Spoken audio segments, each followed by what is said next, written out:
Someone expresses gratitude that it is finally over, believing that she has annihilated the entire clan as her master commanded. Yet even in that supposed completion, Ilhwa questions him, asking why he must also take her life. Her master, the leader of the blood demon cult, responds that only with her death will his will truly be fulfilled. Faced with such a declaration, Ilhwa wonders what choice remains for her, struggling to comprehend his meaning. The blood demon finds it almost laughable that his disciple still fails to understand. He reveals that she is the last Namgung left in this world. If she were to look closely at those who have fallen at her feet, she would realize that among them lies her own father, the man who abandoned his position as head of the clan to wander as a bounty hunter in search of her. When he finally recognized her as his daughter, he withdrew his inner energy, leaving himself defenseless, a pitiful end born of hesitation. The realization casts everything into a new and terrible light. Ilhwa begins to see how strange it truly is that a demon, one who regards human lives as nothing more than flies, would raise her as his disciple for so many years. The blood demon explains that he nurtured her with his own hands for this very day, for the moment when the arrogant Namgung clan would be destroyed by one of their own. The thought amuses him greatly, and he laughs without restraint. Ilhwa demands that he stop, insisting that there is nothing amusing about this. However, the blood demon admits that he is already losing interest. It had been entertaining while it lasted, but now the end has come. Without hesitation, he strikes her down. As her life fades, Ilhwa reflects on her own foolishness. She cannot believe she ever chose to trust and follow someone who knows nothing but bloodshed. Everything around her dissolves into crimson. The young leader shaped by the blood demon, the wielder of the heaven-destroying sword. This is all that remains of her existence. Yet to her astonishment, she opens her eyes once more. She wonders if she is still alive, questioning whether someone has saved her. Her body feels unnaturally light, as though it bears no wounds at all.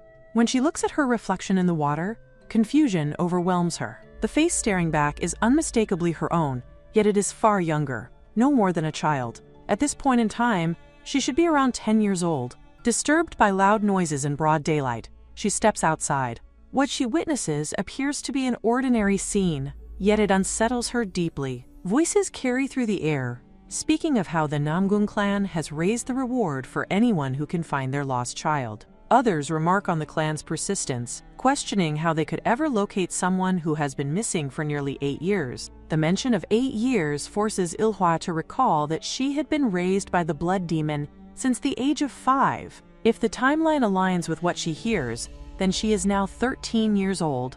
The only clue the clan possesses is a birthmark on the nape of the missing child's neck, though it is said that identifying her would not be easy. Ilhwa observes the people around her carefully. If the Namgung clan had truly been destroyed, such calm and peaceful expressions would not exist. This contradiction leads her to a startling conclusion. She may have returned to the past. She begins to question whether the scar on her neck was not merely a wound, but something deliberately inflicted by the blood demon to conceal her birthmark. The story she was told about being found collapsed from 7 sword wounds might not have been a lie after all. Her lack of childhood memories could be the result of the blood demon's inner energy, which he claimed to have injected into her to save her life. Even now, those memories do not return. However, one truth remains undeniable. She is a member of the Namgung family. Whether this turn of events is the result of some profound technique or an unfathomable sorcery, Ilhwa realizes that she has been granted another chance. This is her chance, an opportunity to ensure she is never again manipulated by the blood demon's hands. With that resolve, Ilhwa understands what must be done. She has to prevent the blood demon from devouring the central plant, the very act that once cemented his overwhelming power. To achieve this, she decides to return to her homeland, the place she herself once reduced to ruin with her own hands. Yet before embarking on that path, she is reminded of something far more immediate. Hunger settles in, grounding her in the reality of her current state. She approaches a nearby stall and asks the shopkeeper whether the food before her is any good, her tone carrying a casualness that belies the storm within her. In Lucknow country, where one of the quarters of the Black Cloud Gang is located, Ilhwa soon arrives at her next destination. Without hesitation, she knocks on the door. From inside, a man peers out, wondering who could possibly be knocking at such a place. His confusion deepens when she calmly asks him to look down, revealing her small figure standing before him. The man immediately dismisses her, telling her to leave, insisting that this is no place for a child.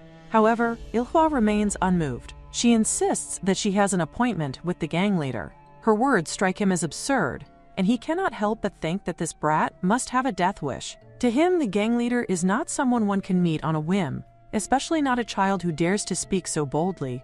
Before he can continue, Ilhwa pushes forward.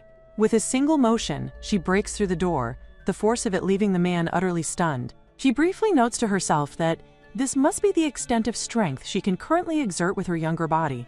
Even so, it is more than enough to make her point. As she steps inside, a sense of familiarity washes over her. Everything remains just as it was in her previous life. Back then, she had slaughtered everyone in this place without hesitation. Now, however, things are different. She walks the path of the righteous, and there is no need for such needless bloodshed.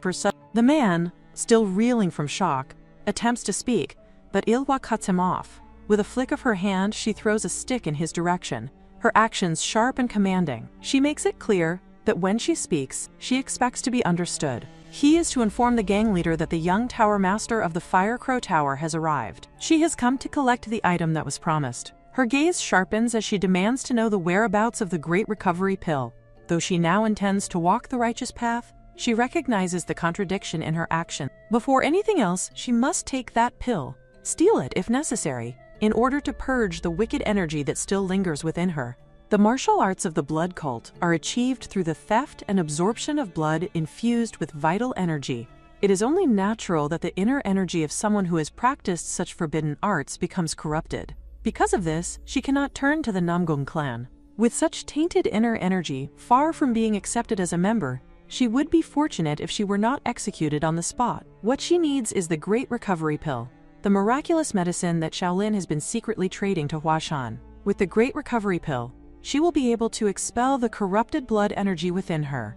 In her previous life, she had already offered the Great Recovery Pill to the Bloody Moon, so obtaining it again will not be difficult. She simply intends to steal it, as she once did.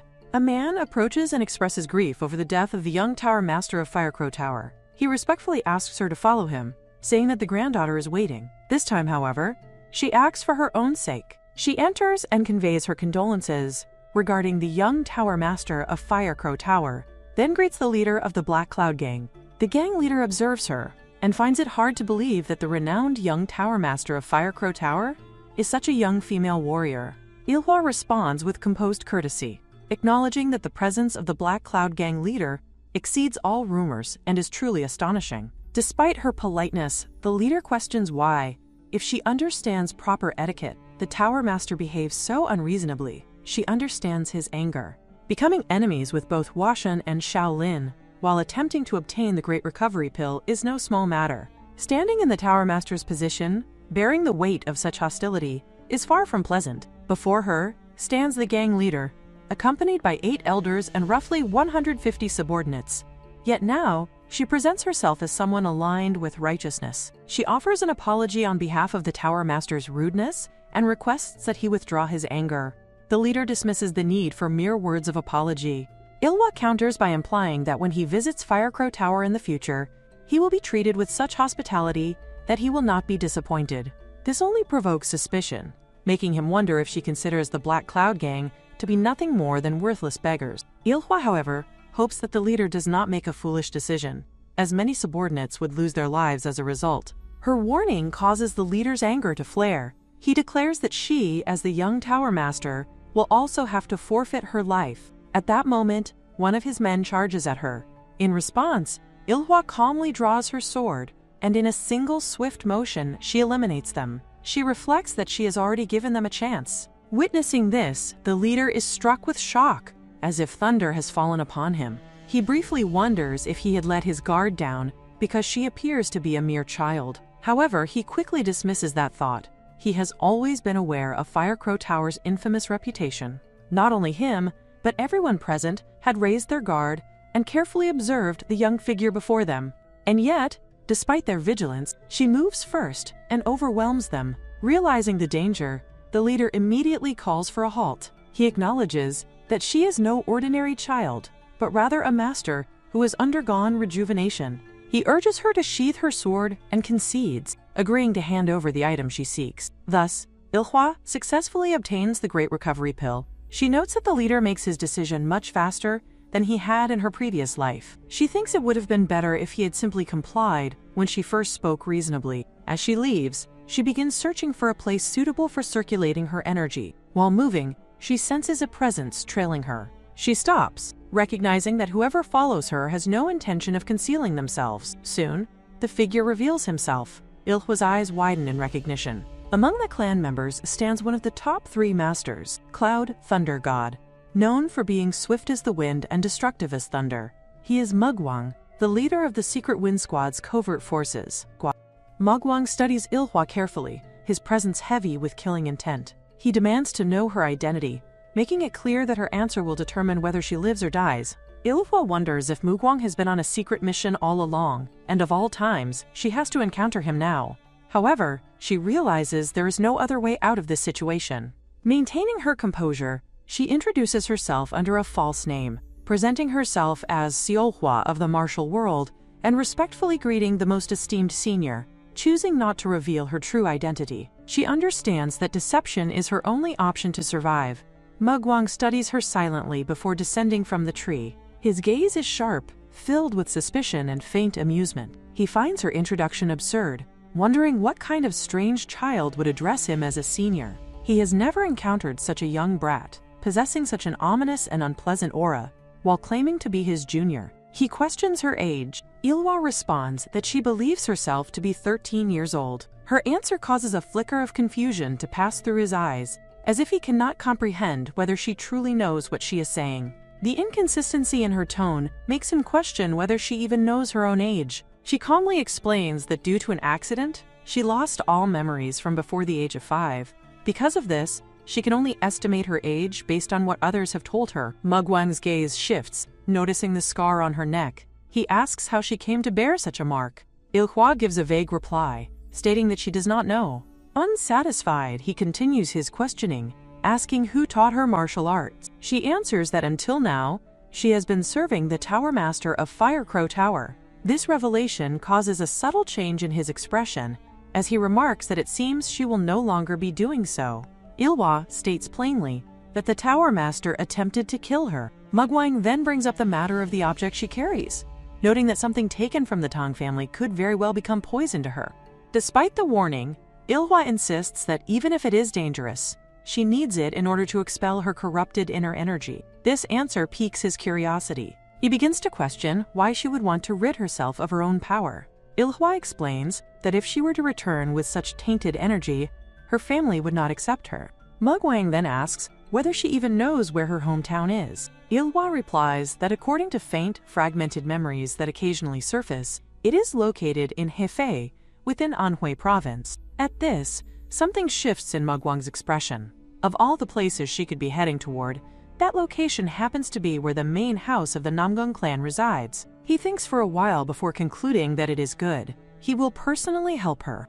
After all, does she not need a protector while she circulates her energy and meditates to successfully reform herself? He decides that he will serve as that protector. It is, after all, what he was made for. Yet she is fully aware of his reasoning. She knows he intends to stay close so he can observe her as much as possible, suspecting that she might be the lost child. The thought alone makes her feel that the situation is rather bothersome.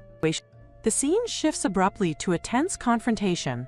A man places a sword against the gang leader's neck, prompting the latter to shout in anger, questioning why this is happening when it was not part of their agreement. The masked man calmly inquires where the item was stolen from, which only agitates the gang leader further. He protests that it was not stolen at all, insisting that it has not even been an hour since the young Tower Master of Firecrow Tower handed over the item. At this, the masked man asks for a description of the young Tower Master's appearance.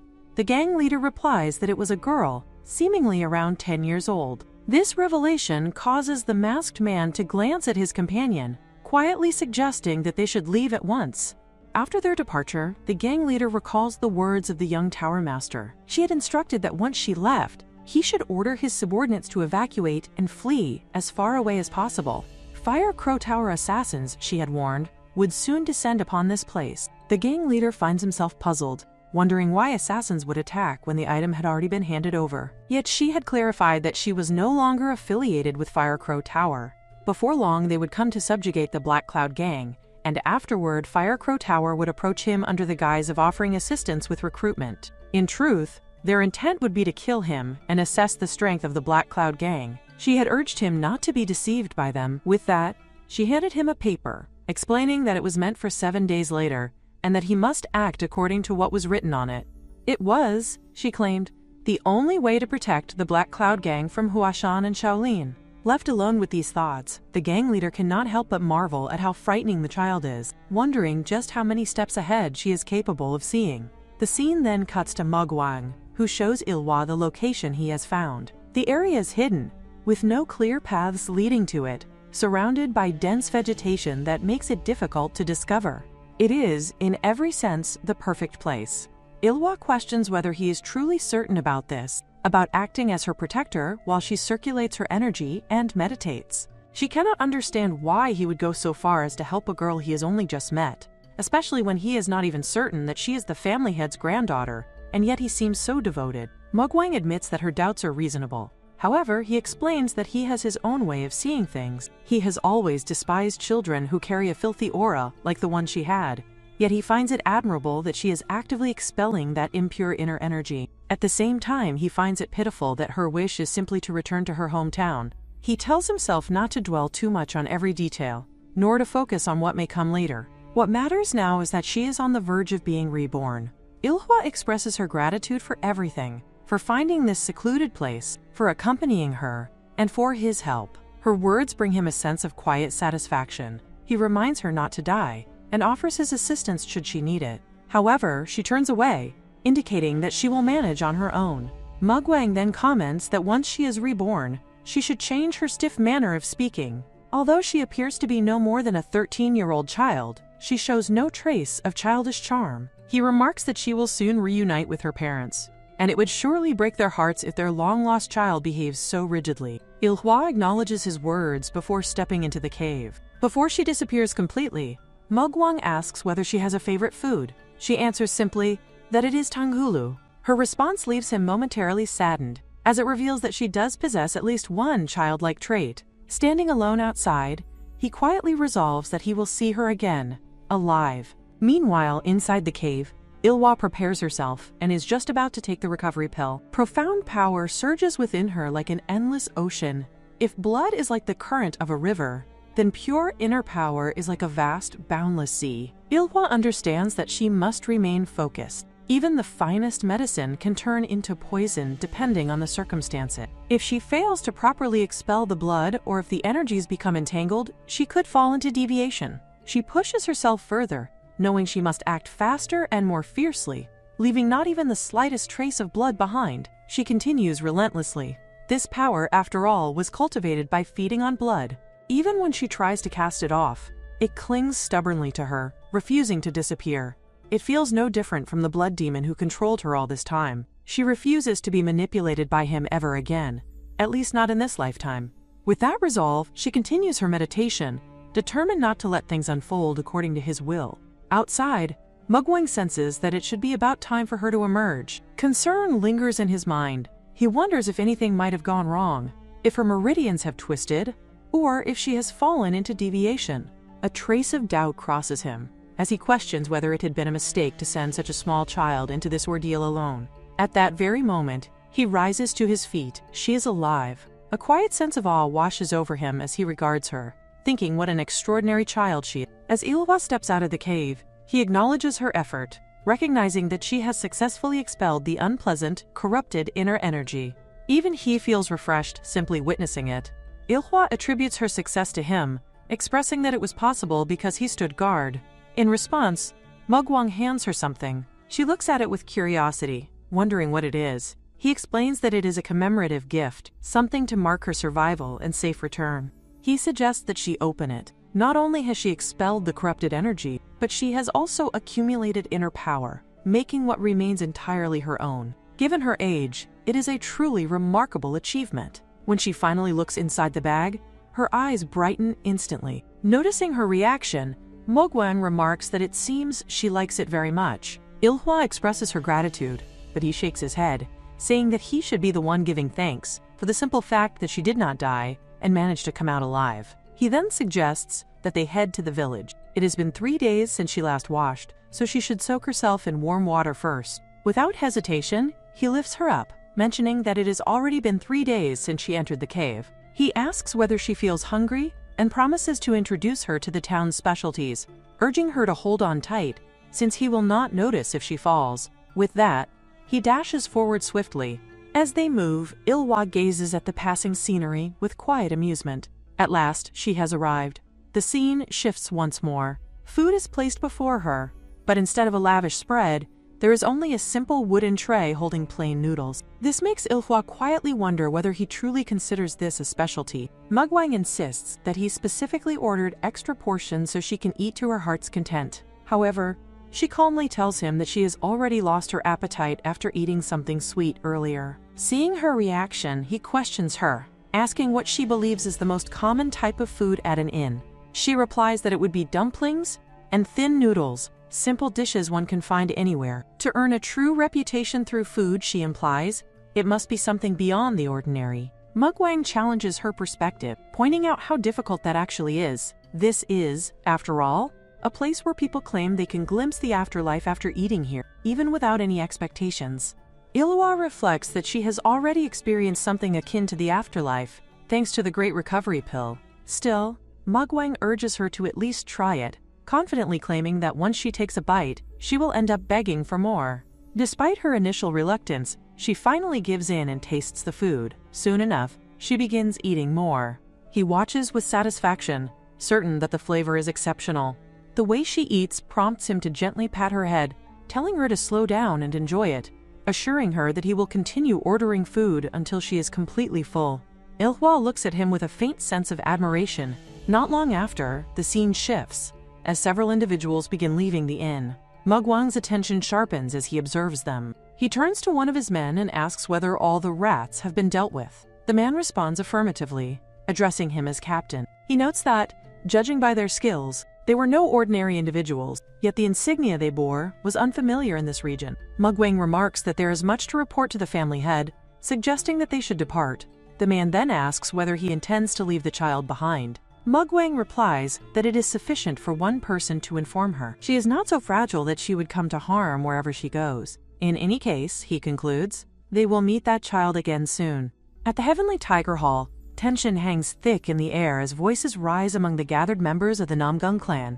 One individual loudly remarks that even after offering 300 gold ingots as a reward, 8 full years have passed without discovering even a single trace of the missing child. The statement carries a tone of frustration, questioning what difference increasing the reward could possibly make now. The speaker, identified as the third son of Namgung Qian, continues by pointing out that such an immense sum of wealth is enough to purchase an entire trading company and still leave a surplus. To him, pouring more resources into the search for a child whose survival remains uncertain seems excessive and unreasonable. His words quickly draw sharp reactions from others present in the hall.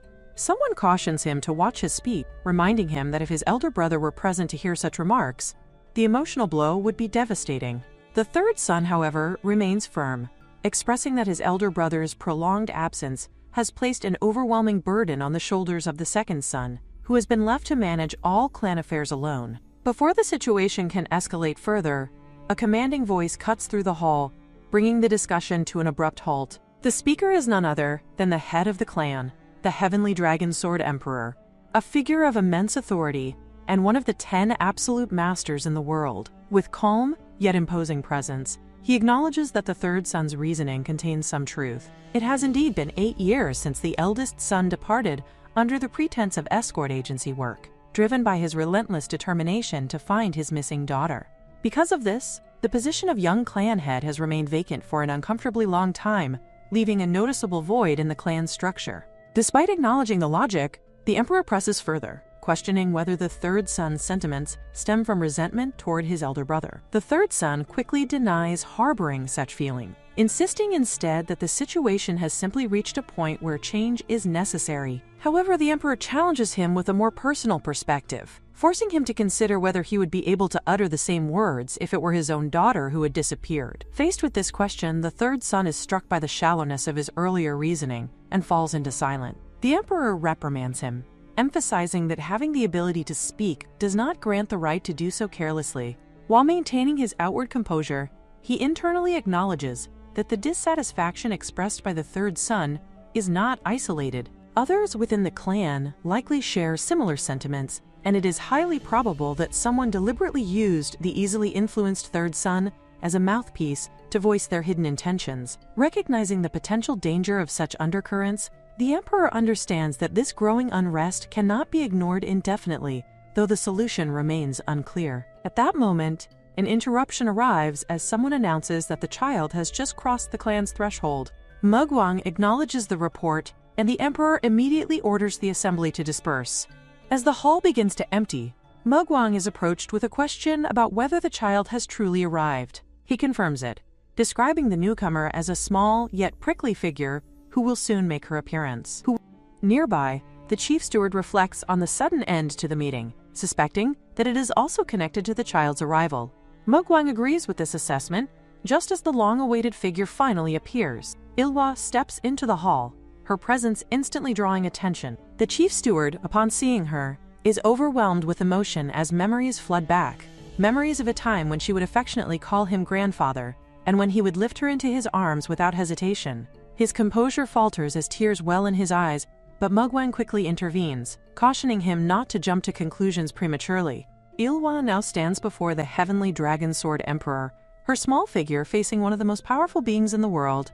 The atmosphere grows heavy with anticipation as the significance of her arrival begins to unfold. Ilhwa stands before the heavenly dragon sword emperor, her gaze steady even as she feels the overwhelming pressure emanating from him. For a brief moment, she wonders if this is what it feels like to face a dragon's claw poised right before one's eye. The sensation is suffocating, yet she reassures herself that he is not an enemy, at least not for now. There is no reason to show fear. Gathering herself, she steps forward and offers her greeting as instructed. At the emperor's prompting, she moves closer, and the chief steward studies her carefully before asking her name. She answers without hesitation. He then remarks that he has heard she claims to be the very child the clan has been searching for all these years, and he seeks confirmation.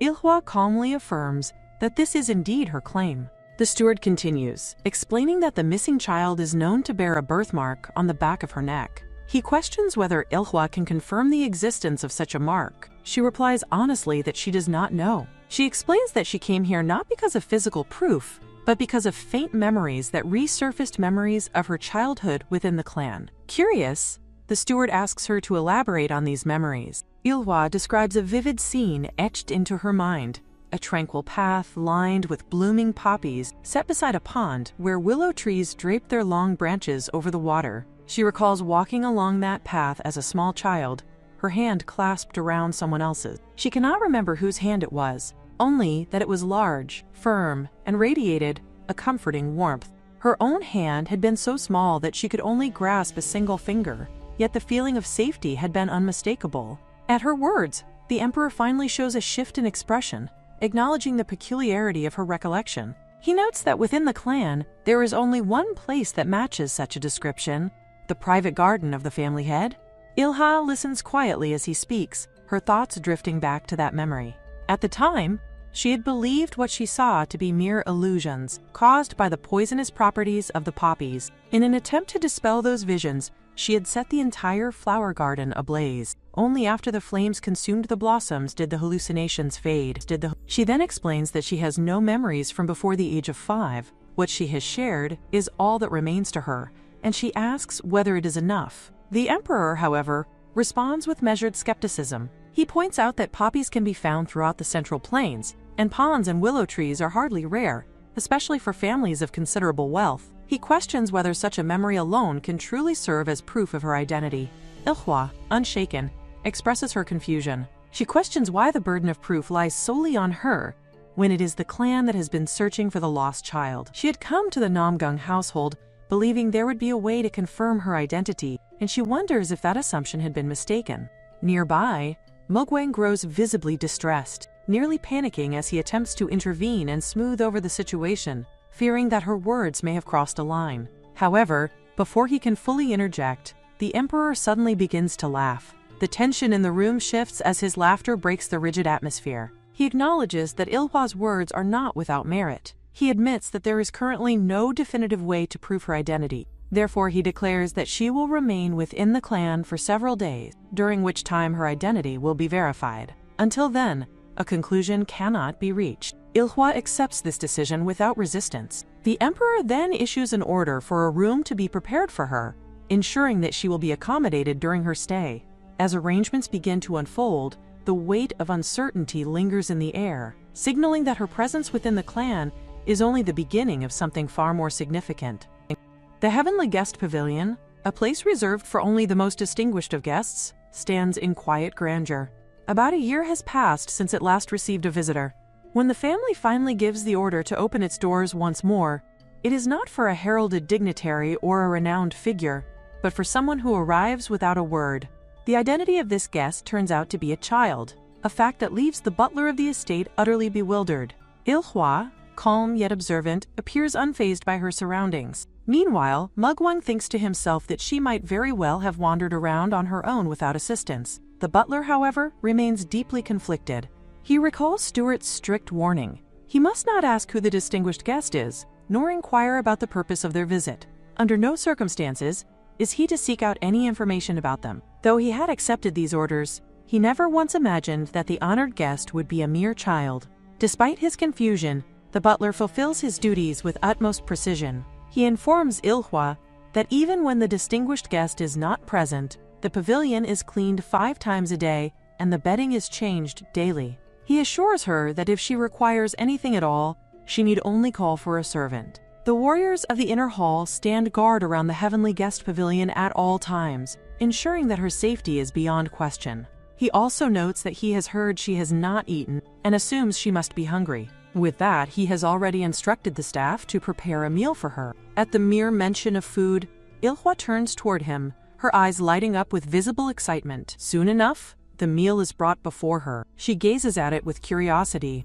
unsure of how she is supposed to eat such a carefully arranged dish. A maid steps forward and politely asks for permission to assist her. She explains that the food is wrapped in bamboo leaves, which allow the fragrance of the bamboo to infuse the dish while preserving its flavor. Within this clan, the finest meals are always prepared for their distinguished guests, and the Heavenly Guest Pavilion is no exception to this rule. The maid soon realizes that she may have spoken too much, and gently urges Ilhwa to begin eating.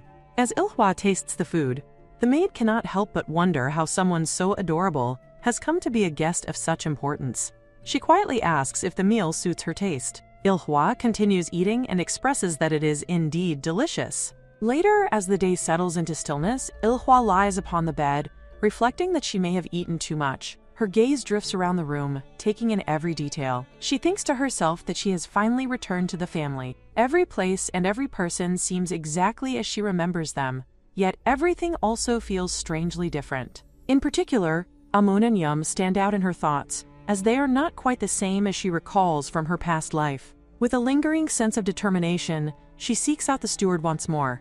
She resolves that this will be the final time she asks. What she desires is clear, and she does not waver in her intent. She asks where the secret manual is. Stewart shouts with unrelenting fury, declaring that even if his limbs are torn apart, he will never betray the family. He vows that they might as well kill him, for he will have his revenge, even if it requires going to hell itself to achieve it. Ilhwa listens, her expression calm yet piercing, and thinks that it will be worth seeing if he continues to speak so boldly after his limbs are torn away. Just as he promised, with a single, decisive motion, she strikes, ending the futile struggle in an instant. The scene is over, leaving only the lingering weight of what just occurred. Back in the present, Ilhwa senses a strange unease. She wonders why facing them and speaking so casually fills her with discomfort. She reminds herself that nothing has actually happened yet, and reassures herself that she can simply stop if she wishes. The tension of the memory fades, and the focus shifts to the matters at hand. Elsewhere, someone questions whether it is true that a child has interfered in the affairs of the great assassins. Mugwang confirms that the report is accurate, explaining that the child previously revealed the dealings of a great assassin who had been secretly trading great rejuvenation pills. The situation has grown more complicated than expected. The so-called Black Cloud Gang turns out to be insignificant, a fact made obvious when Amir Kit single-handedly overturned their operation. The true issue lies in how the assassins' allies were defeated and how the great rejuvenation pills were stolen. Given that the Black Cloud Gang lacks the necessary strength, another party must have been involved. A voice calls out to the family head, questioning whether he is paying attention. Stuart knows, however, that the family head has likely already deduced much from the report alone, as it touches upon the major powers controlling Shanxi and Henan. Surely, he will devise a solution. Surprisingly, the family head remarks that he has heard people say the child resembled him ever since her birth.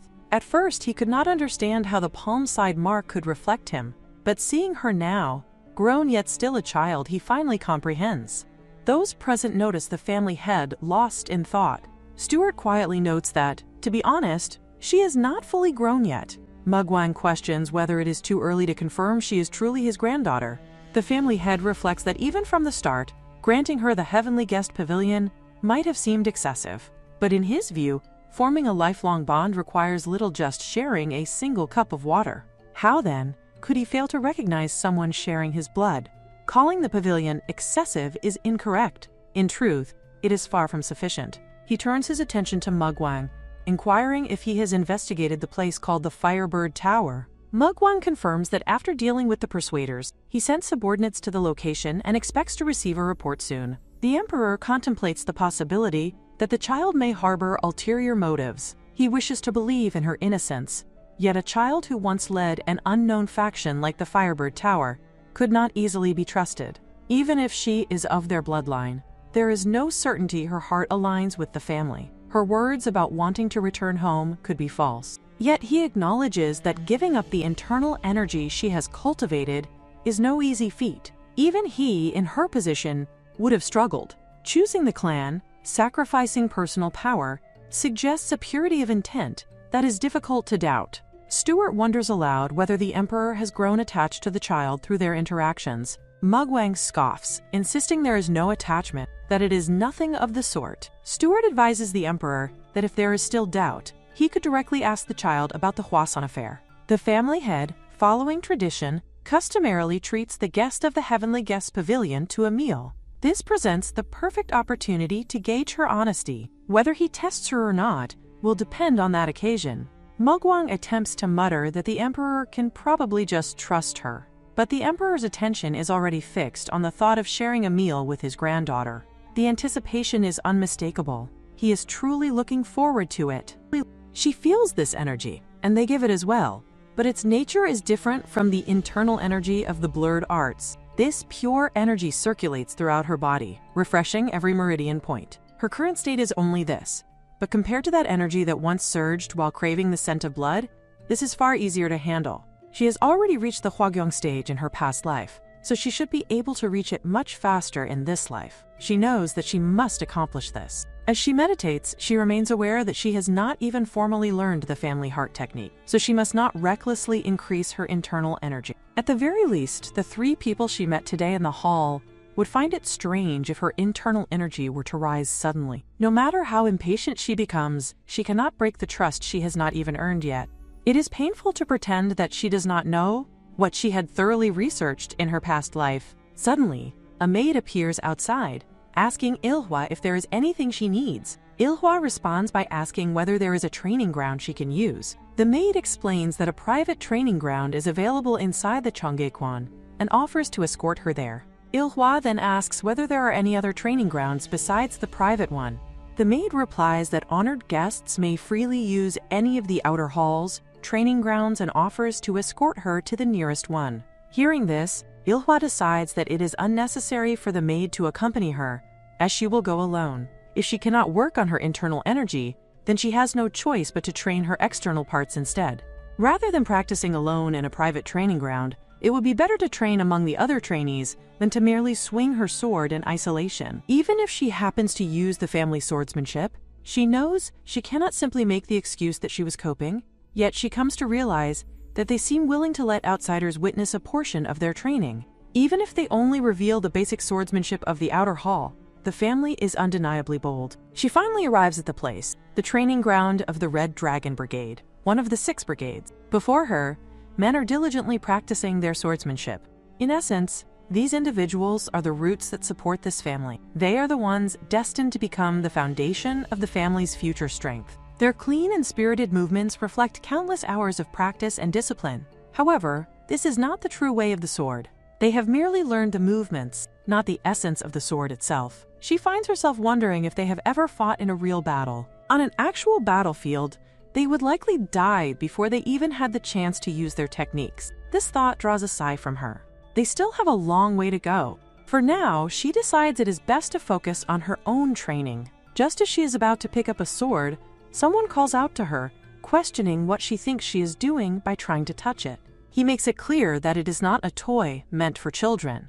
Ilhwa responds that the other children are training as well. Are they not? The boy counters that they are different from her. They are officially learning here, while she is nothing more than one of the failures from the warrior exam. He adds that she looks like a mere attendant and has no business sneaking into a place like this to learn. Taking the sword from her, he insists that she is not suited for it like the others. The sword is not something she can master simply by copying others, so she should not linger here only to get struck by wooden splinters. He tells her to hurry back to her cleaning duties. His words irritate her greatly. Ignoring him, she moves to pick up another sword, which only angers him further.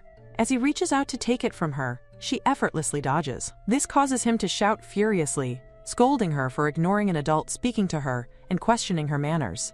He demands to know where the attendant in charge of her is, declaring that he will make sure they are properly dealt with. Ilhwa merely mutters that he is a nuisance. Her response only fuels his anger, and he lashes out, demanding to know what that glare is supposed to mean. Before he can continue, she swiftly leaps over him. In the next moment, he finds himself sprawled on the ground, stunned and confused, unable to comprehend how such a thing happened or why he has ended up like this. Meanwhile, Ilhwa calmly thinks that this sword suits her better and decides to keep it. Around them, the other boys burst into laughter. They mock the squad leader, reminding him that he claimed he would handle the brat, yet now he lies flat on the ground. They jeer, asking whether he tripped over his own feet. Their laughter only intensifies his fury. He shouts at Ilhwa to stop, declaring that words clearly are not getting through to her. Whatever trick she used, he swears that today he will teach her a lesson about respect. Internally, Ilhwa accepts this with indifference, deciding that she might as well play along for a little while as he charges toward her. Before he can even strike her, Ilhwa swiftly dodges him and uses her sword to dash toward him. Before the man can even say or do anything, Ilhwa immediately makes him drop his sword. This takes him aback, as he falls down onto the ground. The other men also think that this makes no sense, because this is clearly a one-sided fight, and they cannot even call this a duel. Meanwhile, Ilhwa asks whether they are going to continue. She does not mind if he does, but this time he should not underestimate her, and should give it his all. The squad leader looks at the sword and says that alright, they should do this properly. She notices that finally his eyes have changed, and he has begun to instinctively gauge his opponent's martial skill. She can tell that her family is strong, but the truly strong ones are only the clan elites. Not all warriors are strong, which means that many warriors are protected under the name of this family. Without battles, they cannot help but grow complacent. Long-standing complacency dulls both the sword and the heart. Honestly, she is a bit curious. She wonders whether she can forge their hearts to be as sharp as a well-tempered sword. These people are already steeped in peace. She wonders whether she can heat them, hammer them, and make them sharp again. She also wonders whether they even have the will to change. Meanwhile, one of the men watches them fight and thinks about whether this is even possible. The leader's sword is not landing a single blow on her. The squad leader becomes increasingly frustrated. Ilhwa tells him that putting too much strength into a swing does not make it a good attack. First, he needs to figure out how well he can control his own strength. Of course, he also needs to pay attention to precision, speed, and direction. With that, she steps forward and delivers another blow before dashing toward him again. She adds that when he overexerts himself, his body stiffens. When his body stiffens, he cannot swing his sword the way he wants. She also points out one more thing. She jumps on top of him and throws him onto the ground, saying that his lower body is too weak, so his balance collapses. Once his balance collapses, he keeps falling over. The ground does not shake as long as he plants his feet firmly. She looks at him and is not sure whether he actually understands what she explained. She turns away, saying that since training here seems difficult, she will be heading back. The squad leader looks at her, wondering just what kind of person that child is. All she did was draw a great deal of attention. If she had known this would happen, she thinks that she should have just used the guest martial arts hall. She believes that she has given them enough advice, and whether they live up to the name of this family is now up to them. She then thinks that she herself is no better at controlling her arm strength. Come to think of it, ever since she returned to the past, she has not really rested. This young body of hers is still weak, so she decides that she should go back and end her training for today. Just as she is about to do so, she suddenly loses her strength and is about to fall, but someone comes forward and catches her, holding her firmly at that very moment. It is Mugwang who calls out to her, noticing that something is wrong and that she does not look well.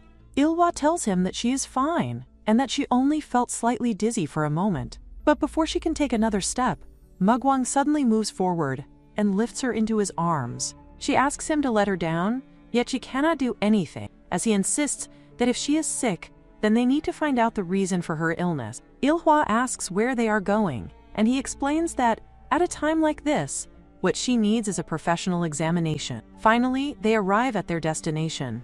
Mugwang tells her to look ahead, but he wonders aloud whether the doctor has gone somewhere again. He calls out and orders the person to stay where they are, then turns to Ilhwa and tells her to remain there for a moment. Ilhwa looks around, thinking to herself that the S-Palace is still the S-Palace. The quality of the medicinal ingredients is undoubtedly excellent, and even the head of the medical hall appears rather cautious. The head of the medical hall is someone she has never met in her previous life. She wonders if they had abandoned the S-Palace and left after the clan's downfall. Then again, she thinks that such a decision would be understandable. Sometimes, the head of the medical hall is not from the family itself. If they are not related by blood, there is no true reason for them to remain in the South Palace. Suddenly, someone approaches and exclaims in admiration, commenting on what a cute child is present, and pointing out those wide, bright eyes. Ilhwa looks at the woman and wonders who she is, realizing that she does not recognize her face at all. The words she hears irritate her, comparing her to a small kitten. Ilhwa grits her teeth in annoyance, wondering why this troublesome woman is here. The woman before her is an assassin who once used poison and took delight in cruel killings. She is none other than the head of the medical hall of the blood sect. At that moment, Mugwang steps forward and firmly tells the woman to stop speaking nonsense and to examine the pulse. The woman casually remarks that he has come here because he believes someone is sick, yet he does not even know what the actual problem is. She then turns her attention toward Ilhwa, smiling with interest, and gently asks to see her hand. However, Ilhwa immediately smacks the woman's hand away, refusing to allow her to touch her. Mugwang turns toward Ilhwa and explains that they must check her pulse in order to determine what is wrong. Ilhwa insists that she is not sick and that there is no need for any pulse examination. Before this woman came under the control of the blood demons, Ilhwa does not know what she had done, but she believes that the woman should have been thoroughly cleansed. The blood demons never forgave traitors, and if this woman is now a blood demon spirit, then she would surely attempt to kill her. Mugwang then tells Ilhwa that he is sorry for bringing her here without asking for her consent, but he believes that they should at least allow her to be examined. He explains that although this lady may not appear trustworthy at first glance, she is in fact extremely skilled. Mugwang tells Ilhwa that he knows she is amazing, truly amazing, but they never know the full situation. She has not been eating properly or resting for days, so if she allows them to take her pulse, he promises that he will buy her lots of sweet candy. Ilhwa realizes that she does not have enough reason to refuse outright, yet she hesitates. Could she really say that she is afraid of something as small as a pulse check? That excuse would never convince them. She reassures herself that it should be fine with Mugwang here, and that the woman would not be able to do anything for now. So after a moment of hesitation, she finally agrees. The woman then tells Ilhwa not to worry, and assures her that she will only take a quick look. As she begins examining her, she uses her inner energy, remarking that the sensation feels strange, and that Ilhwa only needs to hold on a little longer. However, before she can continue, Ilhwa suddenly moves and grabs the woman's neck without hesitation. Mugwang immediately tells Ilhwa to release her grip, urging her to let go. Ilhwa insists that the woman had tried to kill her. Mugwang firmly explains that it had only been a normal pulse check, but Ilhwa stubbornly argues that the woman had used her inner energy. Mugwang then clarifies that this is their method, explaining that the woman had only been trying to sense the energy channels by using her inner power. Ilhwa stares at the woman silently for a while, her gaze sharp and suspicious, before finally loosening her grip and releasing her. The woman reacts with a half-amused remark, commenting that Ilhwa possesses some rather sharp claws.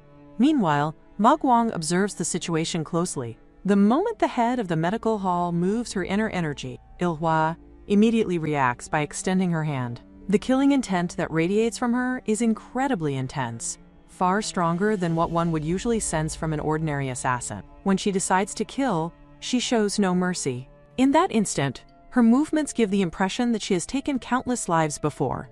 Ilhwa then stands up and announces that she is going back now.